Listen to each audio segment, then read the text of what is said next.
It has been nearly 20 years since 39-year-old John Riebe was found shot to death inside his Toledo home on Talmadge Road. But this story isn't just about Riebe's cold-blooded murder. It's also about the man convicted of it and why he says he's an innocent man.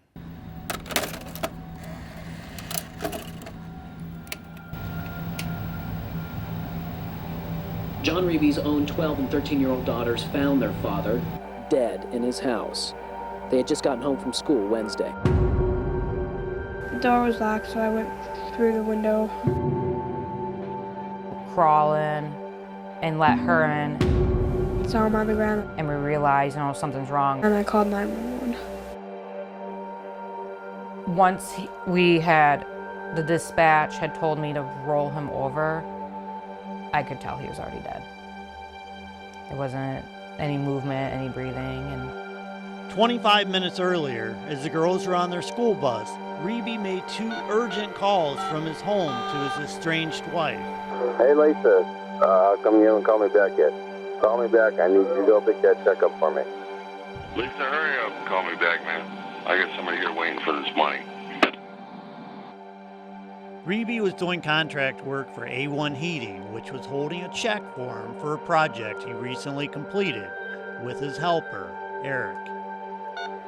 4 more calls were then made to A1 Heating, including a 3:13 p.m. call in which a man identified himself as Eric. Police believe Riebe died during these series of calls. Okay, my dad is on the floor now. His daughters called 911 at 3:22. An autopsy report shows he was shot 7 times. One of the first .38 caliber bullets went through his heart. He was legally drunk and had cocaine in his system. When he died, the 39-year-old left behind his young daughters, Jamie and Nicole. he's missed, birthdays and Christmases. I'm married. My sister got married. He couldn't walk us down the aisle. And my sister buying her homes, me buying our homes. He didn't get to teach me to drive. Any of it. Anything that, like a father does with their kids. Making sure you're safe. All of it. He loved that truck. Despite the tragedy, both sisters have thrived. Oh, he'd be so proud. And then, he's only got he's got two girls. And his brother's like, when I had our son, our firstborn, he's like, man, your dad would be so proud to have a grandson. Well, John was a good guy. He lived in Northview School District. I lived in Southview. He ended up transferring over and going to the carpentry program with me. And we had a tight-knit group of us back in the day. Easygoing guy, real nice. My dad was a caring person, and I don't know how someone could do that to him.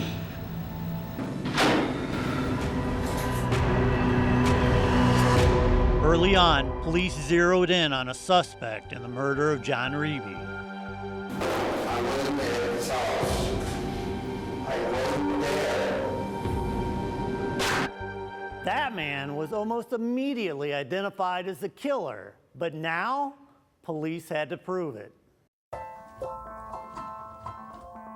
John Riebe was gunned down around 3:15 p.m. on December 15, 2004, inside his Talmadge Road home. Saw him on the ground, I called 911.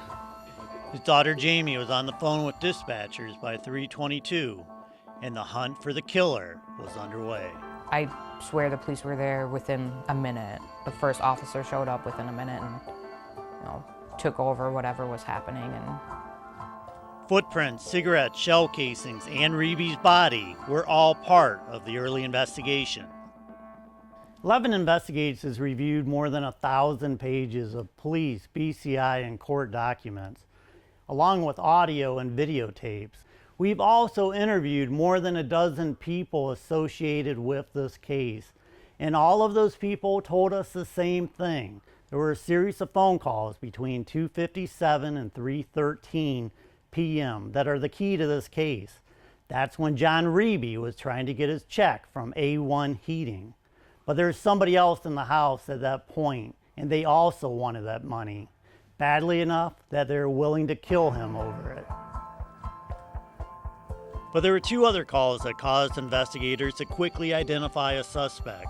Calls from the cell phone of Rybe's helper, Eric Babas, who was trying to get $150 for a job he and Riebe did for A1 Heating. The first call was to the dead man's home, 30 minutes after the 911 call. And he said, you know, I need my money, I want my money. Your dad needs to give me my money. And I was like, you know, my dad's sick and he can't come to the phone. That's all I said. I never said anything else. Was he angry on the phone? Yeah, he's like, I want my money, I need my money. Your dad need, I'm like, well, you're yelling at a 13-year-old. I don't have money. Eric tells us a different story. When I called, she said, something bad happened to my dad, don't call back. That's exactly what she said. I was like, wow, that's weird. So I was like, well, so I hung up, I called back. And nobody answered. And I was like, oh, so now I'm thinking they're just playing games, like I know they do on the phone. That's exactly what my first thought was. So I was like, well, let me call A1 just to see what's going on and see if John picked up the check or not. 10 minutes later, records show Babas called A1 Heating from his cell phone. The owner of A1 told police that Eric was the same man who called from Rybe's home phone about an hour earlier. John Rybe's own 12 and 13-year-old daughters found their father dead in his house. They had just got Later home from that school night, Wednesday. Babas's dad hears of the murder on the news. I called Eric. I said, you know, John got killed or shot, or I don't remember what exact words, but I let him know. Eric Babas tells us that he then remembered an incident at Rybe's home 5 days earlier when Eric was confronted by Rybe's drug dealer at a party, a man by the name of JR. I was sort of arguing with this guy when he came in the door anyways. I just didn't like him. So me and him had a few words, and John said, Eric, shut up. Shut your mouth, you know. And that's how that went. I just didn't like guys right from the beginning. Why didn't you like him? I don't know, I just didn't like him. Eric's buddy, John Claywitter, says the man pulled a gun. My first thought was the week before, the guy with the gun. That's my first thought. And I was like, wow, I wonder if he's coming after me. That's exactly what I thought. The men go to the police 8 hours after the murder to report the party incident. Babas repeats the story to police, and Claywitter discusses it in his police interview. I was telling you what I saw. I saw a guy pull a gun up. He was big, probably 6'2". I bet he went at least 260. And John called him JR. Although JR calls or was called by Rybe 5 times on the day of the murder, police zero in on Babas, who made that call to Jamie Rybe earlier in the day, asking for his money. A detective was standing beside the young girl. 32. Hours after his interview, police show up at the home of Eric's brother. The police knocked on my door on Cedar Bend, where we lived, and asked me to see my gun. And I thought it was odd, but I don't have nothing to hide, so I went in and got it out of, I got it out of my drawer, and they looked at it and smelled it, and okay, yeah. And I said, well, when they were leaving, I said, what's this pertaining to? And they said something along the line that your brother was involved in an incident. On December 16th, when A1 employees tell police of conversations with John's helper moments before his death, Eric is identified as the main suspect and interviewed again. I wasn't there at his house. I wasn't there. More than 2 weeks after the murder, Babas's clothing is tested. The left sleeve reveals gunshot residue. He tells police he has never shot a gun. On December 29th, he's arrested. We, the jury, find the defendant, Eric Babos, guilty of murder. On August 5th, he is convicted. Did you kill John Riebe? I did not kill John Reby. Had nothing to do with his murder. Were you with anybody inside the house that day that killed John I was Riebe? not inside his house that day at all. Since he was convicted in the summer of 2005, Eric Babas and his family have been trying to prove his innocence. He's lost multiple appeals, but listen to some of their arguments, and you might understand why so many people doubt his guilt. Pretty happy kid.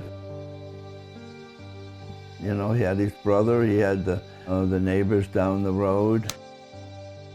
Did the usual things, rode their bikes, played sandlot ball, and just did things that I would expect kids to do. I heard that they're accusing my brother of killing John, which once I found out it was John, I knew he would never do that to John, let alone anybody else, especially John, because they had a rapport. He was part of the family. So that picture must have been like a school picture, because there's your dad again. It messed my life up.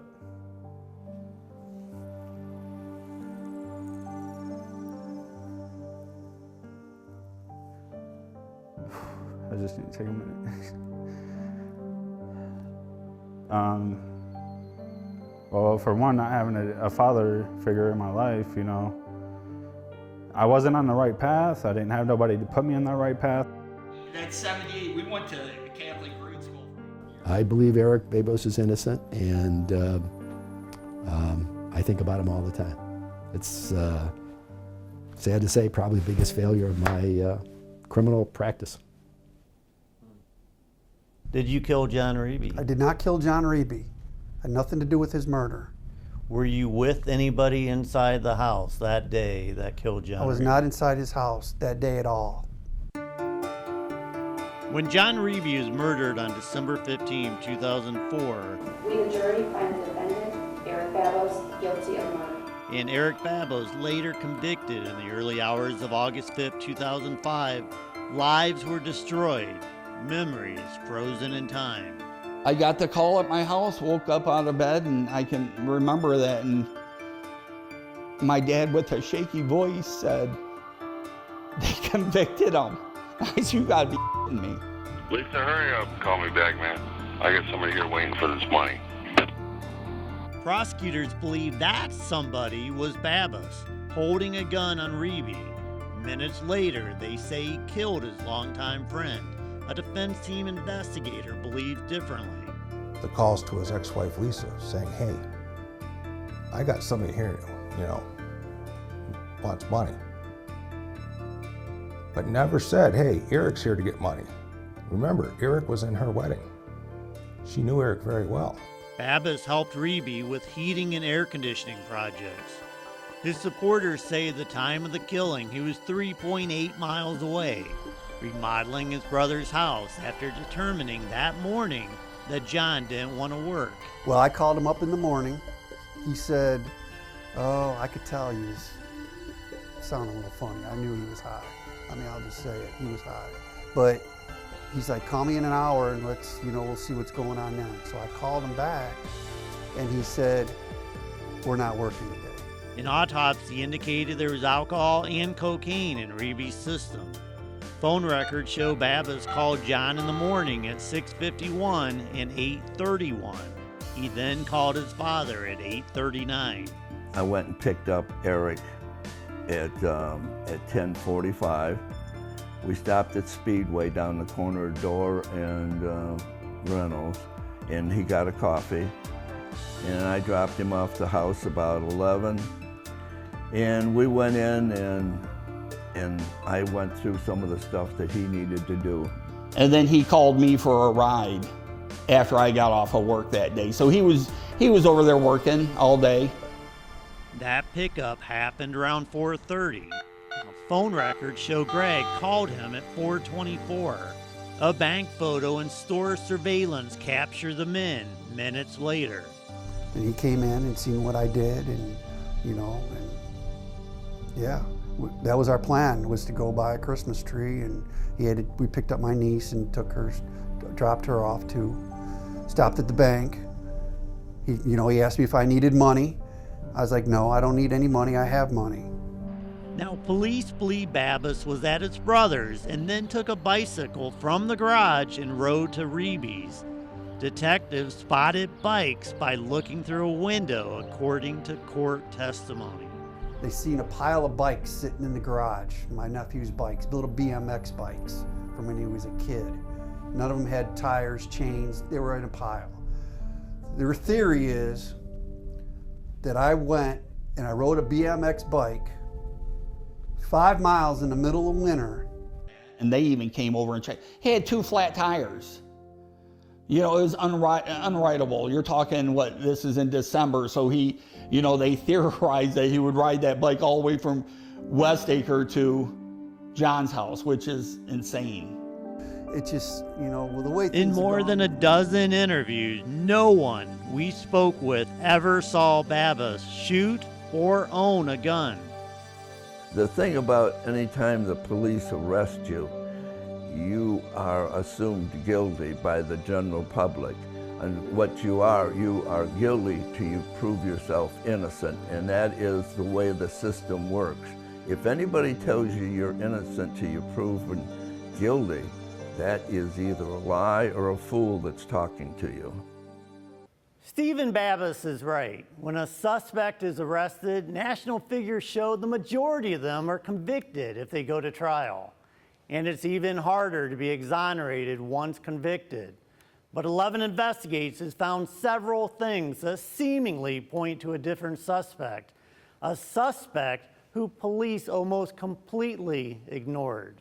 He was in the living room, and I went to the kitchen to go get the phone. I called 911. Detectives tell us they do have new leads to a man who may have gotten into a fight with John over money. Lisa, hurry up and call me back, man. I got somebody here waiting for this money. And I'm like, man, what happened in there? He said, I killed him. Minutes before John Reby died from 7 gunshots, he called his ex-wife, asking her to pick up a check from A1 Heating. Hey, Lisa, come here and call me back yet. Call me back. An audio team at Toledo's Vault Studios reviewed Rybe's call. Everyone in the room agreed that a UO die can be heard in the background. In 2010, 3 linguistic experts told a court the voice was that of a black man. Eric Babas is a white man. The motion for a new trial, however, was denied. This was our attempt to use updated technology. When I got locked up in Lucas County, I was on the phone with my uncle, and some guy, he just kept walking back and forth, and I don't know if he was trying to listen to my conversation or what. We are not using that man's name for his safety. He was like, your dad did not do it. He was like, I was there.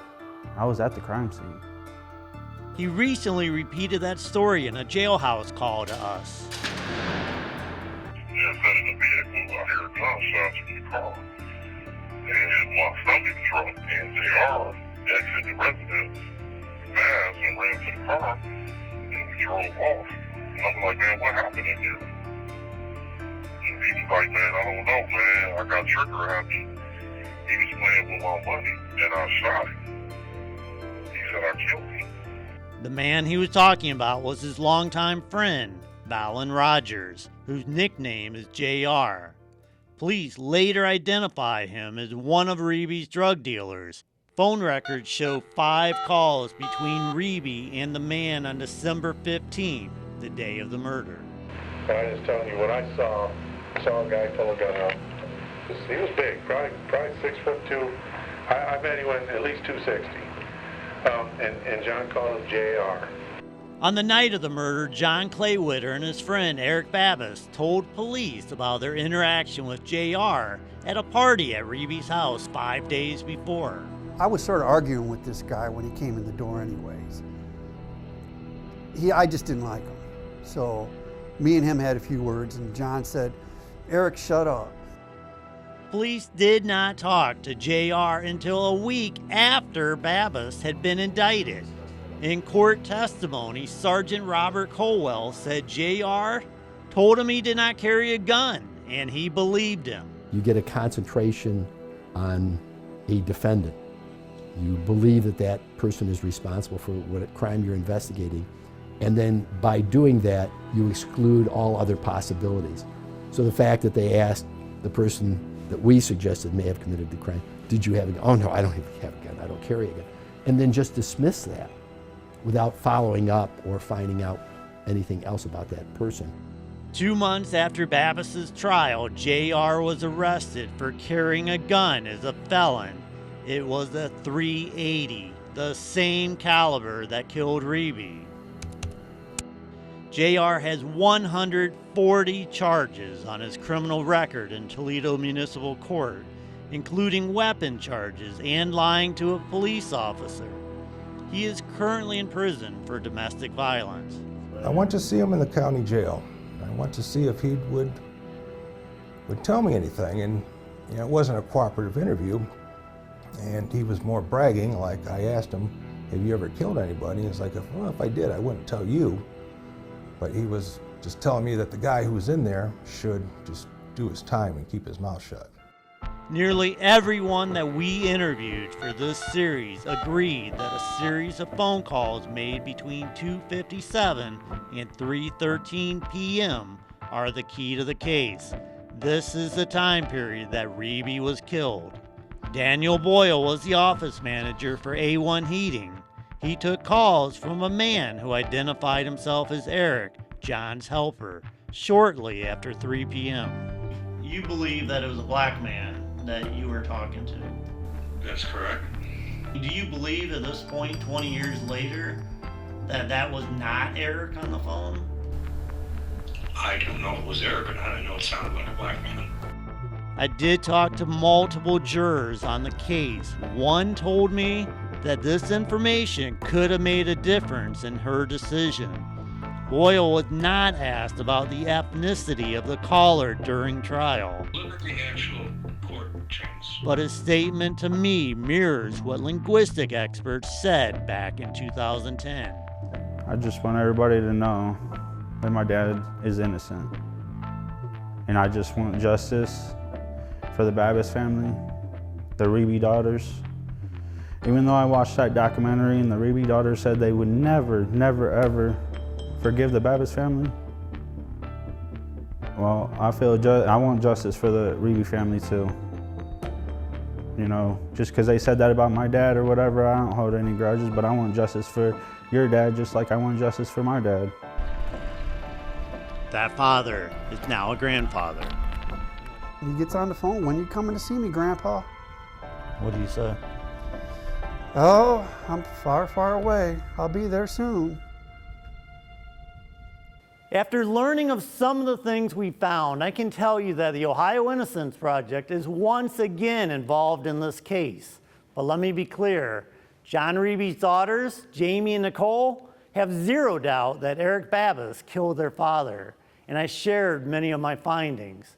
Now, in a statement to me, the Lucas County Prosecutor's Office mentioned the multiple failed appeals by Babbis. But a spokesman said he hopes Eric's attorneys will bring any new evidence or statements to them to evaluate. For 11 Investigates, this is Brian Duggar.